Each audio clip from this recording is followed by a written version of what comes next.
Cool. And welcome back to the Not No Show, episode 2. Even though I don't really know why I'm counting the episodes since that doesn't matter.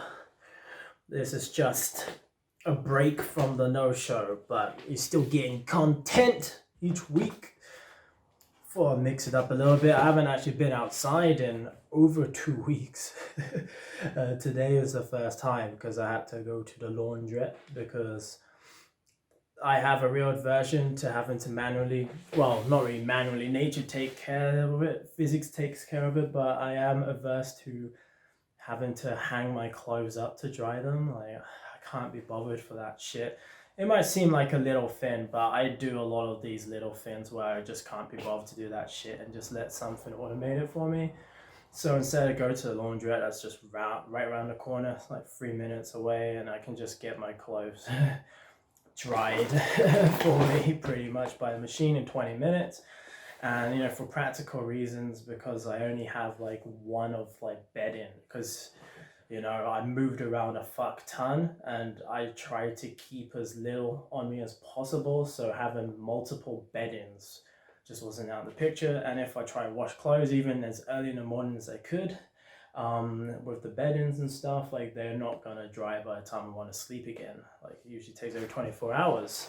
It might be a bit quicker now, it's getting warmer, but yeah, like when I tried to do shit back when I was up in Scotland, it would take at least a day and a half and it'd still be kind of slightly damp. Not really super dry. But anyway, back to the video because I have to go collect my clothes soon. I also took the opportunity to go shopping because I completely ran out of food. And yeah, like I haven't actually been food shopping in over 2 weeks either. Since last time I went out was when I got food. So I didn't even really stockpile much. The way I got around that is I haven't really been eating a crazy ton. I've got takeout 2 or 3 times as well in that period. And some days I just don't even eat anything. So I go a whole 48 hours without eating because I only eat once a day. So if I skip a day, it will be a whole 48 hours before I eat again, but that's kind of normal for me and it's kind of interesting. Content like that is gonna come up maybe season 2, season 3, when I actually make a proper documentary on how to hack your body. How to hack your body, because I think I've done a pretty good job at it. Like the results don't show because of the injury and I just went out of shape. But like if it wasn't for that and I just like kept on track, I would be in pretty damn good spankingly shape now from someone who's like a fat piece of shit. So it's not bad, but yeah, like one of those hacks is eating once a day. It makes a massive difference to your discipline when it comes to eating. So yeah, like let's look at the stuff I've bought. So another thing I'll cover in the video is that it's how much you eat rather than what you eat to a certain extent. It's literally just calories in, calories out. That's like 80% of the battle. It's a lot more complex than that. There's a lot of other things you need to consider because just calories in, calories out, you give that advice to someone, they'll fuck it up. But with the surrounding advice, it literally does boil down to calories in, calories out, but you need to employ a strategy to enable yourself to do that. And the most common one is diet in, which is a complete sack of shit. Like I know one person who's actually successfully dieted the weight down a significant amount and kept it off since. Only one person. Kudos to that person. But I think he managed to survive that through his willpower. He's a very strong individual, and most people are fucking flimsy pieces of shit that would have given up when he didn't. So kudos to him. Not to dieting though doesn't really work for most people. So how would you lose weight if you don't diet? Well, you're gonna have to check that out in season 2 or 3 if you want to know. But anyway, let's actually look at the shit I bought. This expensive shop came to £72. Fuck yeah, I know. And I pretty much only bought enough food for 1 week. Evidently not everything in here is gonna be edible then. But yeah, I'll probably show each individual item and probably tally it up, like the calorie content. I'll probably do that as well. Yeah. So here we go. First fin, steak. It's not a particularly nice steak. It's like a cheapest short steak. I think it's only like £2. But yeah. A few ounces of steak. Cheese one. And like me, I'm doing a bad job. Oh, and cheese too. Beef, just minced beef. 15%, usually like the 5, but I can't find it. Usually go to Sainsbury's for that. Some Sunny D.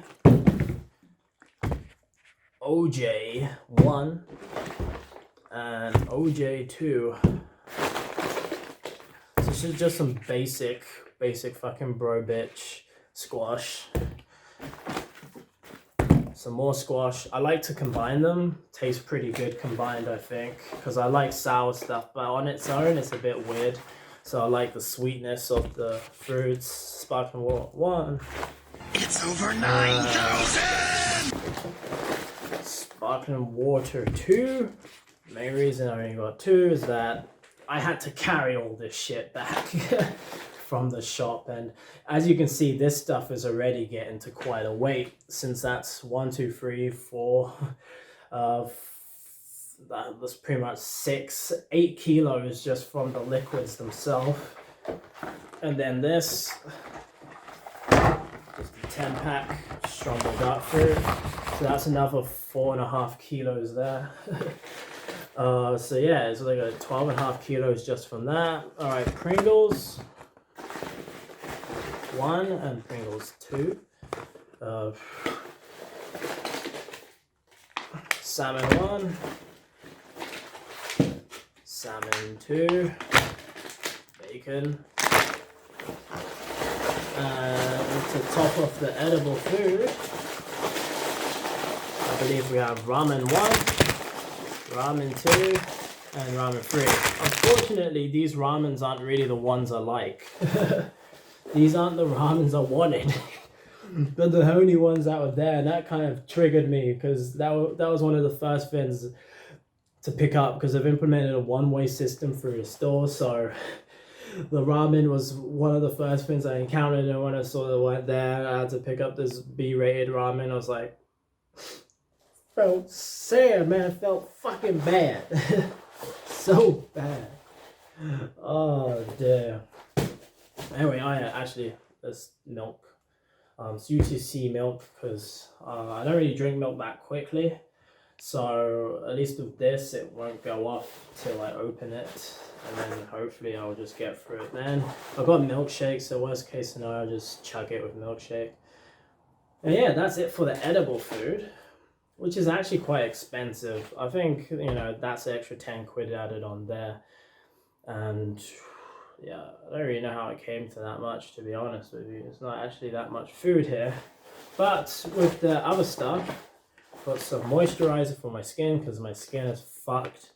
This is good light shit that doesn't fuck with my skin as much as normal moisturizer. That's 3 quid though, it's expensive. Fucking shampoo and conditioner combo, because my hair's fucked too. Everything in my life's pretty much fucked, but I'm still doing it awesome. Yeah, that's like £8 between them, and more conditioner. I already picked this up, and then I saw these 2 are here, and I'm like, oh, these 2 are the ones I actually need. But I thought, well, this is half price. Could never have too much conditioner anyway. So that's like 10 quid between them. So 13 quid just on like skin and hair care. Links, so I guess odor care now, up to 15 quid just in that department. Yeah, I wish I really took this out of the bag and took it to me in the laundrette, because I could have used this right now while I'm drying my clothes, but till next time. Yeah, it's only like a quid. Yeah, these fucking pencils are like 5 quid from Tesco. If it wasn't for the fact that I kind of wanted them today, I would have just maybe ordered a bigger pack online for the same price. Got fucking raped by that. Some more skincare, that's up to like 18 quid. Washing up shit. Toilet roll, like the last time I went out 2 weeks ago, there wasn't a fucking single thing, and now the stores are, brimming with toilet roll. And it's funny, because like I seen like a notice for shoplifters, be aware of arrest. And that's like the first time I've seen a notice like that in a store. Or maybe it wasn't the first time, but it was definitely the most, you know, what would I call it? The most alerting or gripping, because it was like it was in the fucking loo roll aisle. Why? Why was it in the toilet roll aisle? In fact, it wasn't just in the aisle, it was like labeled, repeated under each toilet roll.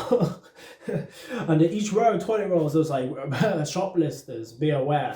Like, I mean, I know like the UK got fucking retarded when it come to buying that shit out, but I mean, a shoplifter's gonna come in and steal toilet roll? Like, that's a high value item he wants? So, you hear me? If I steal the toilet roll, I can flip it on the streets. So, well, you're a bit too late for that, because someone could just walk into a store and buy a toilet roll. Anyway, that's everything. I have to do a little bit more post than I want to do, because I will, I don't think I'll bother tallying up the fucking prices for each one. Who gives a fuck about that? But I will tally up the calorie count for each of the edible items, and let's see, because that is a hint, one way to really help you lose weight, to count calories. But I like to be proactive and count calories rather than reactive, which means it's kind of better if you build your shopping list around the calories that's going to be in it rather than counting them afterwards. But this is still better than counting your calories daily. Instead, just only go shopping once a week. Don't buy in any food. Don't do anything. Just count up all the calories once you bought the food. It will take you like 5 minutes or 10 minutes, depending on how much you bought. And then you get it out of the way of the week. And then eat whatever the fucking you want during the week. Because one thing you find is that you cycling your calories, eating more one day, less the other day, may actually be good for you. Like if you do it right, like if you eat more when you're hungry and less when you're not, that's actually a good thing. That's what humans should be doing, rather than eating the same amount each day regardless of how hungry or not you are. So matching those cycles are good. And you know, if you already count the calories throughout the week and multiply it by 7 days of how much you need daily, then boom, you don't have to worry about counting calories anymore. And you know, you have a bigger number to work with. Instead of, you know, if you're a male and you do some exercise and shit, you need 2,500 calories, for example, each day, 1,400 calories for a week, and you're losing 500 calories from that a day. That's 3,500 a week, which they say it's a pound burn a week, which is not. You need to eat, I think, a little bit less than that to burn about a pound a week sustainably, especially when you're not like mega fat. Like if you're just a bit over fat like me, you need to definitely cut back a little bit more than that to burn a pound a week. But generally cutting 500 a day is good, but you know, there's some better strategies than just cutting 500 a day, I believe. But it's great because then you can just make up your whole shopping cart of 14,000 calories a week, and boom, you're done. You can eat whatever the fuck you want during the week. You don't have to plan meals, you don't have to do shit. You just do whatever the fuck you want. And then once all the food is gone, and even better, if you don't actually get through all the food, then you actually kind of save some calories that week, some extra calories. And then the next week you go buy up again. Obviously, if you've got something left over, you wouldn't buy that again. So you would take into account what you already have, and then add that to next week's 14,000 calories you need to get. You know, it's a pretty handy strategy. It's pretty fun. This might be, it's not actually all that much food. Most of the calories are gonna be in the drinks and the Pringles. Because like this meat and stuff hasn't got that many calories in it. I think this, for example, is from the top of my head maybe 1,500 calories, the whole thing. Like the salmon, I think it's about maybe 1,200 calories for both packets. And the bacon will probably be about 2,000 calories. I don't know, I made that one up spot, but I think I know these figures a bit better. So like my main meats, and the steak's probably 1,000 calories. My main meats is like only like 5,000, 6,000 calories. Then you add the cheese on, maybe that's up to 7, 8, and the ramen is gonna be under 1,000 for those three. So it's like 9,000 calories from my main meat and shit. From that's like 2,000 calories if we get through the whole thing. I don't really plan on doing that. That's about 1,500. So I mean, all in all, I think there's less than 1,400 calories. Let me guess how many calories there's in everything. I'm gonna go for 1,300 calories in everything. So I'm gonna have to worry about, and that's like drinking 10 cans. I mean, no one's really partying. There's no reason I should drink 10 cans because I really only like to drink once a week at tops. So yeah, I'm not going to drink 10 cans in a session when I'm by myself. You know, I could drink 10 cans. Especially now I'm dropping weight, so I'm not actually consuming any calories. Alcohol hits way harder. Like, you know, way harder. Like, usually if 10 cans is not a problem. Like right now, I think a week ago, 4 cans, was it a week or 2 ago? I think maybe 2 weeks ago. So like 4 cans was a problem. Maybe a week ago, I can't remember. Like it wasn't, I wasn't fucking drunk, but my stomach was like, ooh, it's oh no. Anyway, that's my time up. Yeah, I definitely had to go collect those clothes and awesome. But it's Saturday today. I've already recorded this week's video, so what I had to do is edit it a little bit, like actually calculate the calories and all this shit, which I'll do once I go collect my clothes, and boom, then I'm done. Like, actually done a good job this week. Damn, that's good. Anyway, let me get going. Ooh.